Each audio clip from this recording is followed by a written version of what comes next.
Halima Saadi فرماتی ہیں کہ میں نے دیکھا کہ آپ کی آنکھوں سے ایک نور نکلا جو آسمان تک پہنچ گیا۔ میں نے آپ کو گود میں اٹھا کر آپ کی دونوں آنکھوں کے درمیانی جگہ پر پیار کیا۔ پھر میں نے آپ کی والدہ اور عبد المطلب سے اجازت چاہی، بچے کے لیے قافلے میں آئی۔ میں نے آپ کو دودھ پلانے کے لیے گود میں لٹایا تو آپ دائیں طرف سے دودھ پینے لگے۔ پہلے میں نے بائیں طرف سے پلانا چاہا لیکن آپ نے اس طرف سے دودھ نہ پیا۔ دائیں طرف سے آپ فوراً دودھ پینے لگے۔ بعد میں آپ کو یہی عادت، بعد میں بھی آپ کی یہی عادت ہے کہ آپ صرف دائیں طرف سے دودھ پیتے، بائیں طرف سے میرا بچہ دودھ پیتا۔ پھر قافلہ روانہ ہوا۔ حلیمہ سعدیہ فرماتی ہیں میں اپنے خچر پر سوار ہوئی، آپ کو ساتھ لے لیا۔ اب جو ہمارا خچر چلا تو اس قدر تیز چلا کہ اس نے پورے قافلے کی سواریوں کو پیچھے چھوڑ دیا۔ پہلے وہ مریل ہونے کی بنا پر سب سے پیچھے تھا۔ میری خواتین ساتھی حیرانگی سے مخاطب ہوئیں، اے حلیمہ، یہ آج کیا ہو رہا ہے؟ تمہارا خچر اس قدر تیز کیسے چل رہا ہے؟ کیا یہ وہی خچر ہے جس پر تم آئی تھی اور جس کے لیے ایک ایک قدم اٹھانا مشکل ہو رہا تھا؟ جواب میں نے ان سے کہا، بے شک یہ وہی خچر ہے، اللہ کی قسم اس کا معاملہ عجیب ہے۔ پھر یہ لوگ بنو سعد کی بستی کے پاس پہنچ گئے۔ ان دنوں یہ علاقہ خشک اور قحط زدہ تھا۔ دائی حلیمہ فرماتی ہیں کہ اس شام جب ہماری بکریاں چر کر واپس آئیں تو ان کے تھن دودھ سے بھرے ہوئے تھے، جبکہ اس سے پہلے ایسا نہیں تھا۔ ان میں دودھ بہت کم اور بہت مشکل سے نکلتا تھا۔ ہم نے اس دن اپنی بکریوں کا دودھ دوہا تو ہمارے سارے برتن بھر گئے اور ہم نے جان لیا کہ یہ ساری برکت اسی بچے کی وجہ سے ہے۔ آس پاس کی عورتوں میں یہ بات پھیل گئی۔ ان کی بکریاں بدستور بہت کم دودھ دے رہی تھی۔ کہتی ہیں غرض ہمارے گھر میں ہر طرح ہر چیز میں برکت نظر آنے لگی۔ دوسرے لوگ تعجب میں رہے۔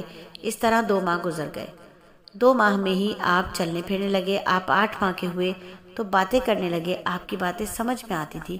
9 ماہ کی عمر میں تو آپ بہت صاف گفتگو کرنے لگے۔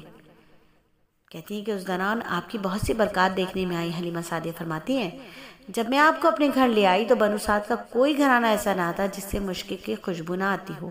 اس طرح سب لوگ آپ سے محبت کرنے لگے۔ جب ہم نے آپ کا دودھ چھڑایا تو آپ کی زبان مبارک سے الفاظ نکلے، اللہ اکبر کبیرہ والحمد للہ کثیرہ سبحان اللہ بکرۃ و اصیلا، یعنی اللہ تعالیٰ بہت بڑا ہے، اللہ تعالیٰ کے لیے بے حد تعریف ہے اور اس کے لیے صبح شام پاکی ہے۔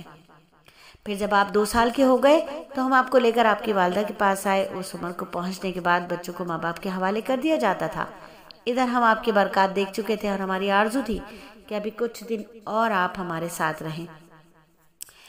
چنانچہ اس بارے میں آپ کی والدہ سے بات کی، ان سے یوں کہا، آپ ہمیں اجازت دے دیجئے ہم اس بچے کو 1 سال اور اپنے پاس رکھیں۔ میں ڈرتی ہوں کہیں اس پر مکے کی بیماری اور آب و ہوا کا اثر نہ ہو جائے۔ جب ہم نے ان سے بار بار کہا تو بی بی آمنہ مان گئی اور ہم ان کو لے کر پھر اپنے گھر آ گئے۔ جب سب کچھ اور آپ بڑے ہوئے تو آپ باہر نکل کر بچوں کو دیکھنے لگے تھے۔ وہ آپ کو کھیلتے نظر آتے، آپ ان کے نزدیک نہیں جاتے تھے۔ ایک روز آپ نے پوچھا، امی جان کیا بات ہے دن میں میرے بھائی بہن نظر نہیں آتے؟ آپ اپنے 2 شریک بہن بھائی عبداللہ اور بہنوں انیسہ اور شیمہ کے بارے میں پوچھ رہے تھے۔ حلیمہ فرماتی ہیں میں نے آپ کو بتایا وہ صبح سویرے بکریاں چرانے جاتے ہیں، شام کے بعد گھر آتے ہیں۔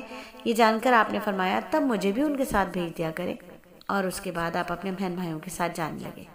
آپ خوش جاتے اور واپس آتے۔ ایسے میں ایک دن میرے بچے خوف زدہ ہو کر دوڑتے ہوئے آئے اور گھبرا کر بولے،